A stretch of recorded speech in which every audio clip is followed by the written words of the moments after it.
दोस्तों, आपका स्वागत है रात की दहशत में। ऐसी डर भरी कहानियां सुनने के लिए तैयार रहिए। रेगिस्तान जहां केवल पानी की एक बूंद की तलाश में कई जिंदा इंसान दफन हो गए थे। दरअसल शहर से कई किलोमीटर दूर एक वीरान रेगिस्तान था।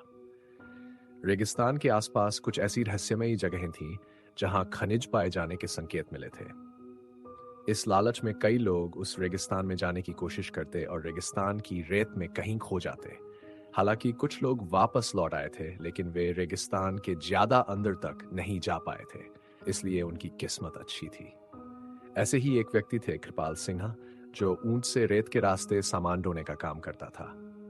एक दिन गलती से वह भटक कर मौत के रेगिस्तान के करीब पहुंच गया, लेकिन उसका ऊंट आगे नहीं बढ़ा और वह वापस लौट आया।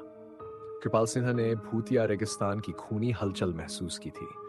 उसे समझ में आ गया था कि अगर उसका ऊंट वहां से उल्टे पांव भागा है, तो जरूर वहां कोई खूनी रहस्य छुपा है। रेगिस्तान में एक सोलर प्लांट लगने वाला था, जिसके लिए उसी रहस्यमयी रेगिस्तान में सर्वे टीम रिसर्च करने पहुंची।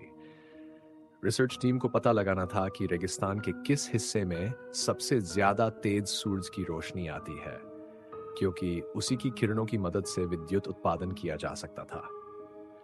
रिसर्च टीम स्पेशल गाड़ी से रेगिस्तान में पेट्रोलिंग करने लगी। रेत में गाड़ी की गति कम होती थी, इसलिए वे धीरे धीरे रेगिस्तान का तापमान नापते हुए बढ़ते गए। लेकिन अचानक वे उसी मौत के कुएं के करीब पहुंच गए, जहां से कोई वापस नहीं आया। गाड़ी मौत के कुएं की रेत से फिसलने लगी। गाड़ी का ड्राइवर ब्रेक लगाकर उसे रोकने की कोशिश करता, लेकिन कुएं की ढलान की वजह से वह संतुलन खो देता है और गाड़ी मौत के कुएं में समा जाती है। हजारों टन रेत गाड़ी को दबा देती है। कंपनियों को सूचना मिलती है कि उनकी गाड़ी का कोई पता नहीं चल रहा है। कंपनी के अधिकारी सैटेलाइट पिक्चर मंगवाते हैं ताकि उन्हें ट्रैक किया जा सके।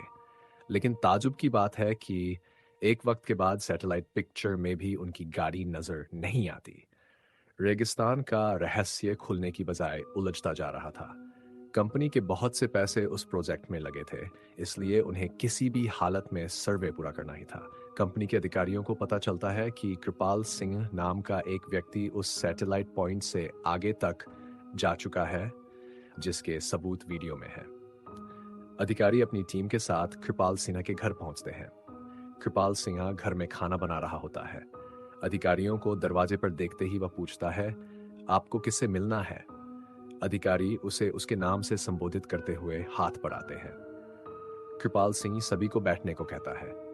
जब उसे पूरी बात पता चलती है तो वह उन्हें मना करने लगता है। वहां कोई रहस्यमयी शक्ति है जो मुझे महसूस हुई है। आप अब काम रोक दीजिए, वह उन्हें बताता है। लेकिन कंपनी के अधिकारी कृपाल सिंह ही को मोटी रकम की लालच देते हैं और उसे अपनी रिसर्च टीम का हिस्सा बना लेते हैं। कृपाल सिंह काफी समय से बेरोजगार था और उसके सर पर कई लोगों की उधारी थी, इसलिए मजबूरी में उसे रिसर्च टीम का हिस्सा बनना पड़ा। वह ज्यादा पढ़ा लिखा तो नहीं है, लेकिन वह रेत का बादशाह है।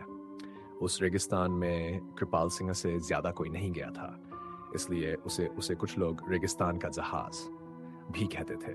दोबारा से रिसर्च टीम उसी दिशा में गाड़ी को आगे बढ़ाती है। कृपाल सिन्हा गाड़ी के आगे आगे ऊंट से चलता है।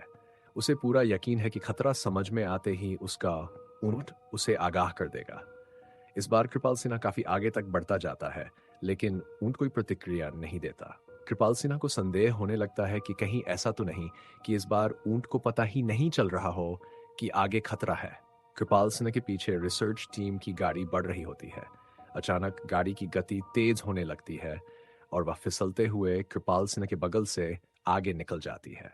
उन्हें समझ नहीं आता गाड़ी की गति अपने आप तेज कैसे हो रही है। धीरे धीरे उनकी गाड़ी कुएं की रेत में चली जाती है। कृपाल सिन्हा घबरा जाता है और जोर जोर से उन्हें आवाज लगाता है, लेकिन उसे यह समझ नहीं आता कि वह सुरक्षित खड़ा हुआ है, लेकिन उसके आजू बाजू की रेत फिसलकर कुएं में जा रही है। वह अपने ऊंट को पीछे करके वापस आ जाता है। जब कंपनी के सभी लोगों को यह पता चलता है, तो वे इस बात की गंभीरता को समझते हुए अपना कार्य रोक देते हैं। सभी उसे मौत का कुआं जोन घोषित करते हैं। दरअसल वह कुआं रेगिस्तान का रक्षक है, जो रेगिस्तान में रहने वाले जीव जंतुओं की रक्षा करता है और वहां किसी भी प्रकार का बदलाव नहीं होने देना चाहता।